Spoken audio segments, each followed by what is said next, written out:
The Vedic scriptures are contemporaneous with the Avesta scriptures.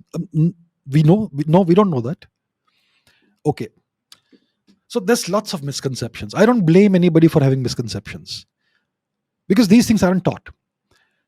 The Vedas are not contemporaneous with the Avesta or the Persian scriptures. They're not.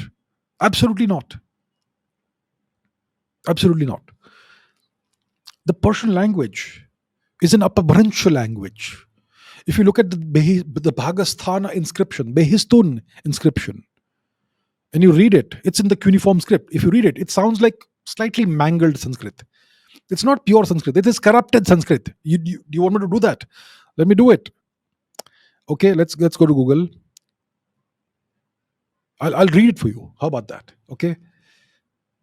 Behistun inscription transliteration. All right, Livius, whatever that is.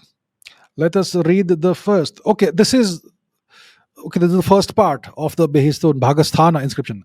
Adam Darayavaush Kshayatiya Vajraka Kshayatiya Nam Kshayatiya Parshay Kshayatiya Dasyunam Vishtas Pasya Putra Arsamhe Napa Hakamanisya Tatiya Darayavaus Kshayatiya Mana Pita Vishtaspahya Pita Arshama Arshamahya Pita Arya Ramna Ramnasya Pita Chishpisha Pita Hakhamanish Tatiya. He's describing his own lineage. I think you can understand what I'm saying here. This is broken, mangled Sanskrit. This is not something that is contemporaneous with a time when pure Sanskrit was spoken. It is an Apabhransha language. What is Apabhransha? It means corruption.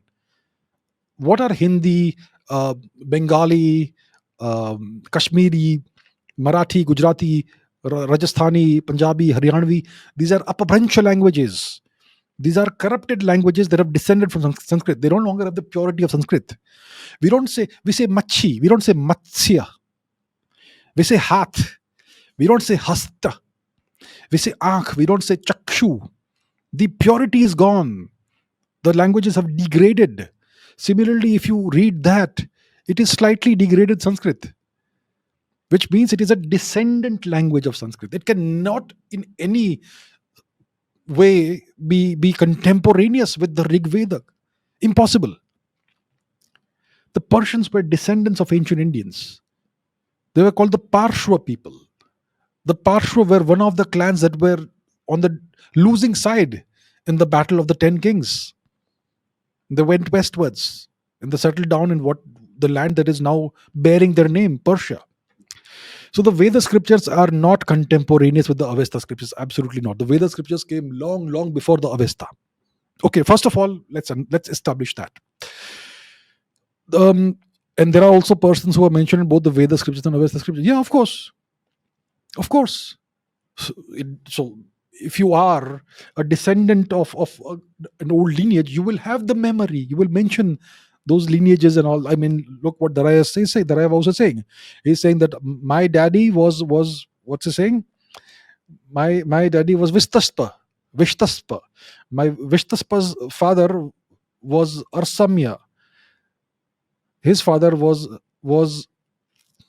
Vishtaspa, then Arsamaya, then Arya Ramna, then Chishpish, then Hakhamanish. He's establishing his lineage. And if you read the Shahnama, the Shahnameh, well, the Shahnameh was written at a very, very difficult time when Persia was conquered by the Arabs. I think it was Ghori or Ghaznavi who had commissioned the Shahnameh. I always get confused about Ghori and Ghaznavi. Who came first? Please forgive me. You can always look up who came first. It was one of those two barbarians who had commissioned Firdausi to write the Shahnameh. And the Shahnameh is not very, it doesn't have present a very flattering portrait of the Arabs, by the way. Okay.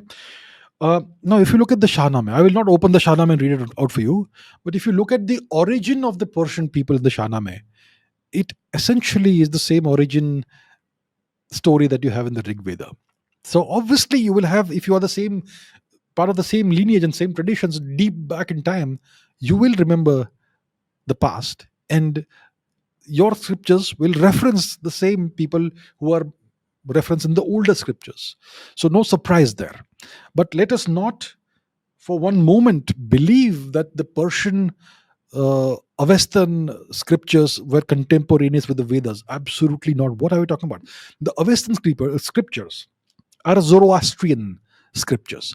Zarathustra, he lived around 600 BC. After he lived, he is said to have lived after the rule of Hakhamanish or Hakshamanish, the founder of the Achaemenid dynasty. So Zoroastrianism became a force in Persia sometime later, after the founding uh, of the Achaemenid dynasty. What does it tell you? What question does it raise in your mind? If you are intelligent and a thinking person, the question you will ask yourself is, what religion did Hakamanish practice, the founder of the dynasty?